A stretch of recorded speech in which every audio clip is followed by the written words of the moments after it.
Selama proses Kakak shifting karir, ada nggak sih, challenge-challenge yang Kakak alamin gitu? Boleh di-share nggak kira-kira? Pekerjaan di bidang data science di Indonesia sendiri, itu peluangnya gimana sih, Kak? Di Indonesia itu peringkat pertama memang data science spesialis gitu karena dia terbukti paling growing ya menurut LinkedIn gitu. Untuk secara general data science itu dia masih top 3 lah. Berarti emang masih cukup menjanjikan lah ya.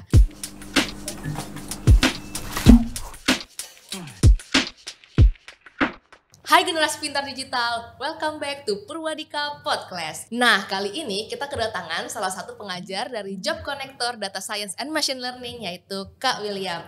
Nah, di episode kali ini kita akan berbincang-bincang seputar tentang karir dan serba-serbi data science kali ya. Yuk, daripada kelamaan, mending kita langsung aja ngobrol dengan Kak William. Halo Kak William. Halo. Nah Kak, boleh nggak coba perkenalkan diri dulu ke teman-teman, mungkin ada yang belum kenal sama Kakak. Oke, nama saya William. Awalnya juga saya merupakan lulusan dari Job Connector Data Science ini, tapi yang batch ke-11 dan itu metode pembelajarannya live stream.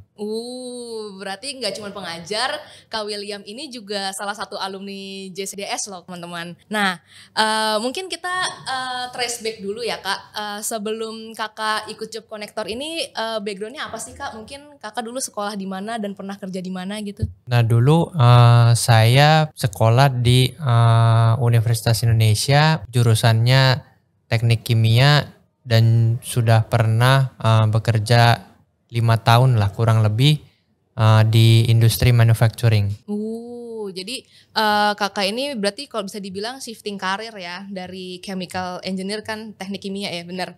Jadi seorang data scientist dan perjalanan 5 tahun bekerja di bidang itu tuh kan nggak sebentar. Boleh tanya nggak sih Kak, kenapa Kakak setelah 5 tahun itu memutuskan untuk shifting karir ke data science? Karena di lini pekerjaan saya yang dulu data itu sangat-sangat memegang peranan penting ya. Jadi mulai dari pengolahan datanya, kemudian juga hasil yang didapat dari olahan data tersebut, dan sampai akhirnya keputusan-keputusan yang diambil berdasarkan data-data tersebut gitu. Nah itu ya kurang lebih membuka mata saya lah. Jadi saya melihat bahwa nanti itu kedepannya banyak perusahaan yang akan menjadi perusahaan yang berbasis data driven. Jadi selama Kakak 5 tahun bekerja itu di teknik kimia, di industri itu, permainan datanya juga penting banget ya Kak? Penting banget, mulai dari awal. Kalau saya kan di industri manufaktur itu kan dia pasti ada bahan pokok ya. Nah berarti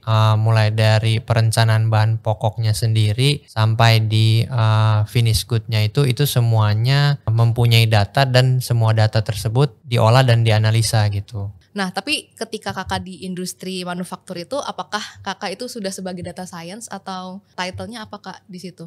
Waktu itu title-nya masih supervisor tapi di bidang PPIC gitu. Jadi dia perencanaan di bidang jadwal produksi sama kontrol dari inventorinya gitu. Berarti emang main data banget kalau dari situ ya.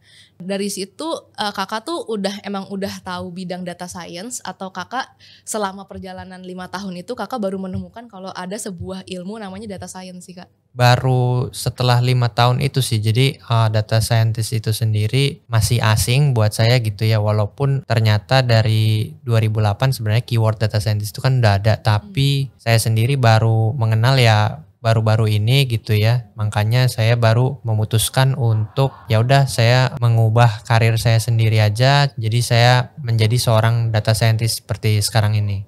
Nah, selama Kakak proses mau menjadi data science, apalagi Kakak udah jadi supervisor, dan ketika untuk proses pindah karir itu kan pastinya nggak gampang ya Kak. Pasti banyak pertimbangan-pertimbangan yang perlu dipikirkan gitu. Apalagi kalau saya shifting karir biasanya ada ketakutan-ketakutan kayak, bagi kakak dari supervisor terus kalau saya pindah bidang mungkin bakal turun title-nya atau apa. Nah, selama proses Kakak shifting karir, ada nggak sih challenge-challenge yang Kakak alamin gitu? Boleh di-share nggak kira-kira? Kalau challenge sendiri sih yang pertama karena memang dunia sudah berubah, kemudian juga pasti banyak hal yang baru yang harus dipelajari. Ya sulitnya di situ sih, karena 5 tahun belakangan itu banyak sekali mungkin ilmu-ilmu yang tidak saya pelajari atau tools-tools baru yang memang baru saya tahu saat ini gitu. Strugglingnya di situ sih, keep up-nya itu. Oh, untuk keeping up with the trends juga mungkin ya. Nah, tadi kan kakak sempat kayak singgung-singgung tentang apa data science itu dibutuhkan banyak industri dan perusahaan-perusahaan juga bakal menggunakan data science. Berarti kan itu demand-nya kan cukup banyak ya. Nah, terus ada juga beberapa artikel kayak Forbes gitu-gitu pernah bilang kalau misalnya data science itu kan jadi the sexiest job of 21st century kan. Nah, kira-kira menurut kakak nih, sampai tahun 2022 ini itu masih nggak sih jadi the sexiest jobs itu? Kalau tahun 2022 sendiri kemarin juga sempat saya baca-baca itu di artikelnya LinkedIn itu Job on Rise 2022 itu memang kalau namanya the sexiest kan berarti nomor 1 ya, tapi untuk data scientist sendiri itu nggak nomor 1, tapi untuk secara general data science itu dia masih top 3 lah. Berarti emang masih cukup menjanjikan lah ya. Kalau boleh tahu yang nomor satunya apa kak? Nomor satunya kemarin aku lihat sih AI spesialis. Oh AI. Ya. Tapi masih bisa masuk data science juga dong, ya kan? Masih. Panjang perjalanan nanti dari data science untuk ke AI. Kan selalu aku kayak correct me if I'm wrong. Kalau misalnya AI itu kan berarti machine learning kan, berarti ilmu data science juga diperluin di situ. Bener nggak sih kak? Apa panjang banget prosesnya? Cukup panjang sih, tapi bukannya nggak mungkin ya. Tapi kalau AI spesialis itu sendiri dia tergantung dari kerjaannya gitu. Tapi tetap biar bagaimanapun juga ujung-ujungnya data sih.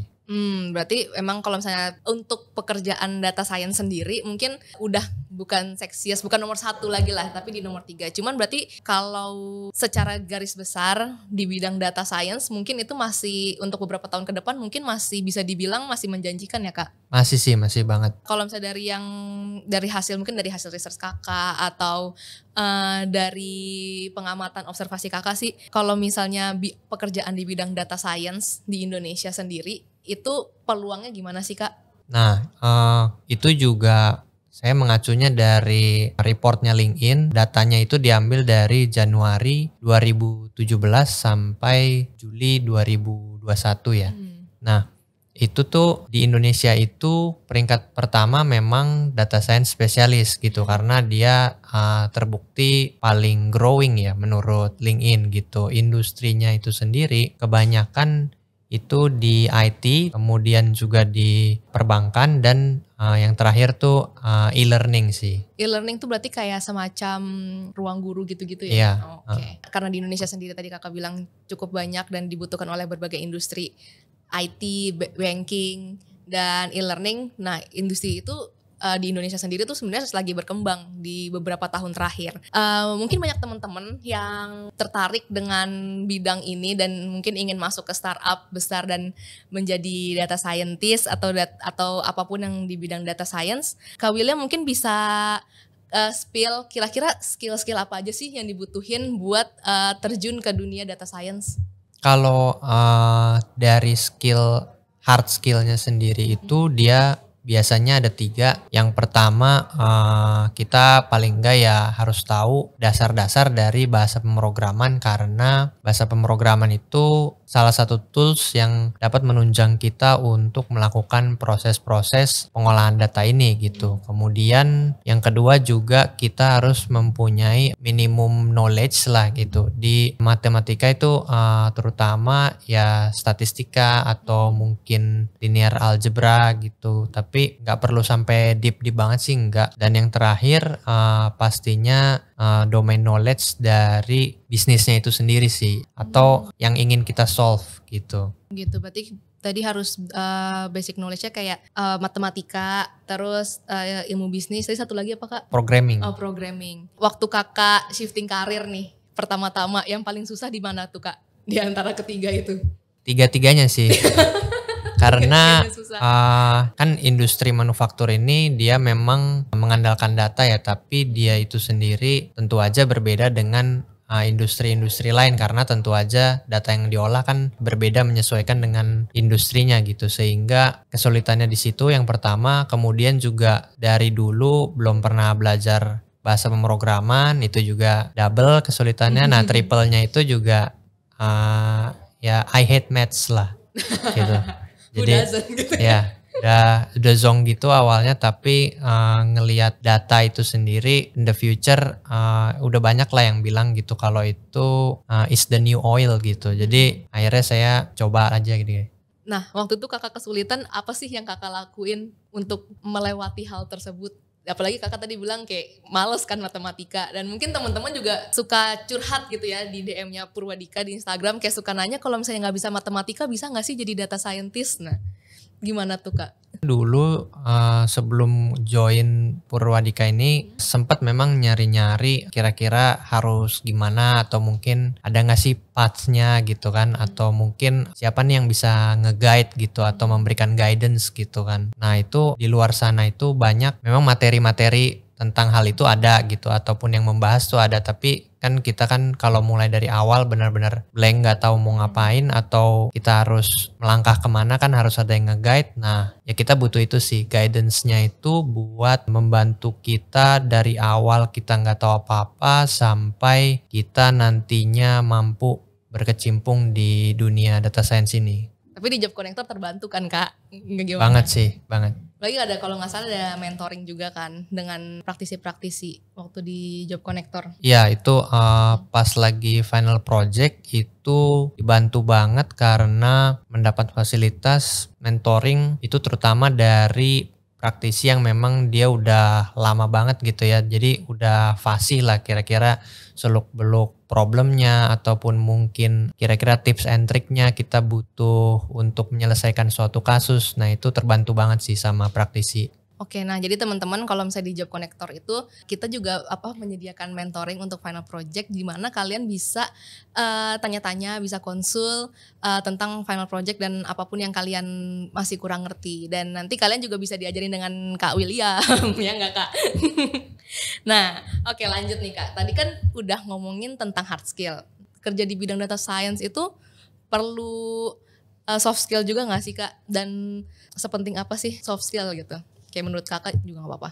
Jadi nanti kita bekerja itu kita butuh banyak hal yang pasti. Jadi terutama yang berkaitan dengan domain knowledge yang tadi sempat saya singgung. Nah itu ya kita butuh inilah bantuan dari rekan-rekan mungkin di bagian bisnis atau mungkin finance atau accounting, karena kita mungkin butuh datanya atau butuh insight gitu dari mereka. Nah itu makanya yang paling penting menurut saya untuk soft skill itu komunikasi nomor 1.